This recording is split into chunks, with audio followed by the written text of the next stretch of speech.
Salah satu sikap hidup yang diajarkan di dalam agama kita adalah sikap tawakal.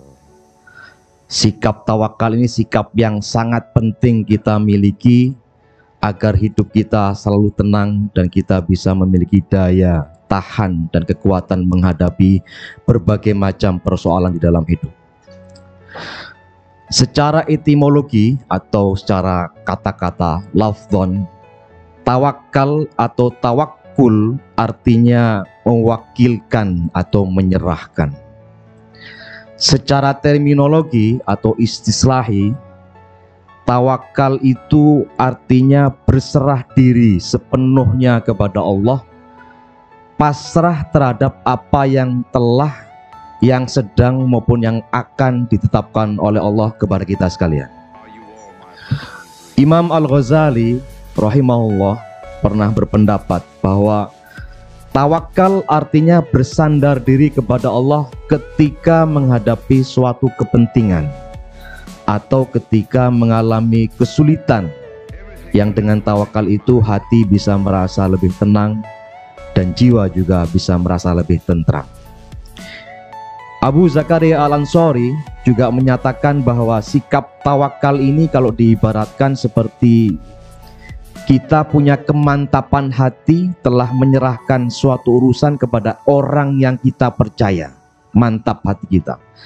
Kemantapan hati itu lahir dari keyakinan bahwa orang ini betul-betul amanah dan bisa dipercaya menyelesaikan urusan yang kita percayakan kepadanya. Ya. Demikian pula dengan makna sikap tawakal kepada Allah yang lahir karena keimanan dan keyakinan kita bahwa Allah lah yang mengkondisikan segala sesuatu. Allah yang maha menciptakan, yang maha menguasai, maha mengatur segala sesuatu, dan untuk itu kita menyerahkan urusan kita. Sikap seperti ini bisa mendorong kita untuk bisa lebih tenang, berpikir lebih tentram dan jauh dari rasa was-was atau khawatir, sebab kita tahu dan kita yakin Allah maha tahu apa yang terbaik bagi diri kita dan keluarga kita. Hadirin jamaah Jumat rahimakumullah, di dalam Quran surat At-Talaq ayat 3 Allah Subhanahu wa taala berfirman, a'udzubillahi minasyaitonirrajim, bismillahirrahmanirrahim. Wa may yatawakkal 'alallah fahuwa hasbuh, innallaha balighu amri, qad ja'alallahu likulli syai'in qadra. Yang artinya, dan barang siapa yang bertawakal kepada Allah, maka Allah akan mencukupkan keperluannya atau kebutuhannya. Sesungguhnya Allah lah penyampai segala urusan, dan Allah telah menyediakan bagi setiap sesuatu ada ukurannya atau ada ketetapannya. Di dalam ayat yang lain Allah juga berfirman, a'udzubillahi minasyaitonirrajim, bismillahirrahmanirrahim. Qul la yusibana illa ma kataballahu lana huwa maulana wa 'alallahi falyatawakkalul mu'minun. Yang artinya, katakanlah wahai Muhammad, sekali-kali tidak akan menimpa kami selain apa yang telah ditetapkan Allah kepada kami. Dialah Allah pelindung kami, dan hanya kepada Allah lah orang-orang yang beriman seharusnya bertawakal atau berserah diri.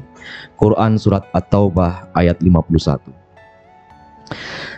Di dalam sebuah hadis Rasulullah SAW juga pernah meriwayatkan hal yang senada dengan firman yang tadi telah kita bacakan.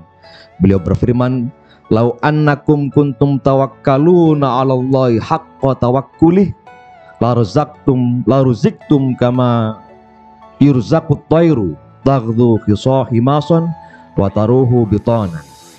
Yang artinya, seandainya kalian bertawakal kepada Allah dengan tawakal yang sebenar-benarnya atau yang sesungguh-sungguhnya, pastilah Allah akan mencukupkan rezeki kalian sebagaimana Allah memberi rezeki kepada seekor burung yang terbang di pagi hari dalam keadaan lapar dan pulang ke sarang dalam keadaan kenyang.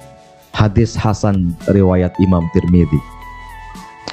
Hadis ini menunjukkan kepada kita sekalian bahwa jika seseorang bertawakal kepada Allah dengan tawakal yang sesungguh-sungguhnya, percaya kepada Allah, dia pasti akan dipenuhi kebutuhannya oleh Allah. Seperti seekor burung yang keluar dari sarang dalam keadaan lapar, Dia tidak tahu kemana dia bisa mendapatkan biji-bijian untuk dimakan pada hari itu. Yang dia tahu bahwa dia harus keluar dari sarang, tidak berdiam diri di sarangnya, dan berupaya menemukan makanan yang bisa dia makan. Allah kemudian mencukupkan rezeki burung itu sehingga dia bisa pulang kembali ke sarang dalam keadaan perut kenyang. Hadirin jamaah Jumat rahimakumullah, kisah tentang burung ini mengandung pelajaran tentang tawakal sekaligus pelajaran tentang ikhtiar. Di dalam kitab Tuhfatul Ahwadhi, Syekh Abdurrahman Al-Mubarakfuri berkata, "Laisa fil hadithi ma yadullu ala tarkil kasabi, bal fihi ma yadullu ala talabir rezeki." Bahwa di dalam hadis tentang tawakalnya burung ini tidak ada petunjuk bahwa kita boleh meninggalkan ikhtiar atau usaha, tidak.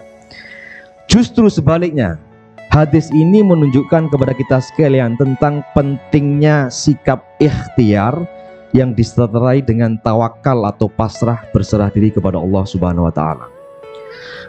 Pentingnya ikhtiar ini di dalam tawakal juga disebutkan di dalam hadis Nabi yang lain, di mana suatu hari dikisahkan ada seseorang mendatangi Nabi Muhammad SAW dan bertanya, "Ya Rasulullah, apakah saya ikat ontaku ini kemudian saya tawakal, atau saya biarkan aja ontaku lepas dan saya bertawakal?" Rasulullah SAW menjawab, "Ikillaha wa tawakkal, ikilha wa tawakkal." Ikatlah dahulu ontamu baru kamu bertawakal. Hadis riwayat Imam Tirmidzi. Dua hadis ini mengajarkan kepada kita sekalian bahwa tawakal harus disertai dengan ikhtiar atau upaya kita sebagai manusia. Ikhtiar artinya memaksimalkan usaha untuk mendapatkan apa yang kita inginkan atau apa yang kita perlukan. Usaha itu kemudian perlu disertai dengan sikap pasrah, berserah diri, dan menggantungkan harapan hanya kepada Allah, bukan menggantungkan harapan kepada selain Allah. Kita yakin dan percaya bahwa Allah lah yang akan memberikan yang terbaik kepada kita untuk kehidupan kita di dunia maupun kehidupan kita di akhirat. Nah, dengan tawakal ini kita yakin bahwa yang menyampaikan urusan kita, yang memenuhi urusan kita bukanlah ikhtiar kita atau usaha kita, bukan. Tetapi Allah Subhanahu wa taala, Sang Maha Pencipta yang menguasai alam semesta. Tawakal menjadikan hidup kita lebih tenang, membuat kita yakin bahwa apa yang diputuskan oleh Allah untuk kita adalah yang terbaik bagi kita sekarang. Inilah mengapa Rasulullah SAW di dalam hadis yang lain pernah menyatakan bahwa segala macam urusan itu akan menjadi baik jika berada di tangan orang yang beriman atau orang yang percaya kepada Allah Subhanahu wa taala. Beliau bersabda, "Ajaban li amril mu'min, inna amrahu kullahu lahu khair, wa laisa dzalika li ahadin illa lil mu'min. In asabatu sarra syakara fakana khairal lahu, wa in asabatu dharra fakana sabara fakana khairal lahu." Yang artinya urusan orang beriman itu sungguh menakjubkan. Setiap yang dialaminya adalah baik, dan yang demikian itu tidak dimiliki oleh siapapun kecuali oleh orang yang beriman kepada Allah. Yaitu jika ia mendapatkan kegembiraan maka ia bersyukur, dan syukur itu menjadi kebaikan bagi dirinya. Sebaliknya jika ia mendapatkan musibah ia bersabar, dan itu pun menjadi kebaikan bagi dirinya. Hadis riwayat Muslim. Akhirnya marilah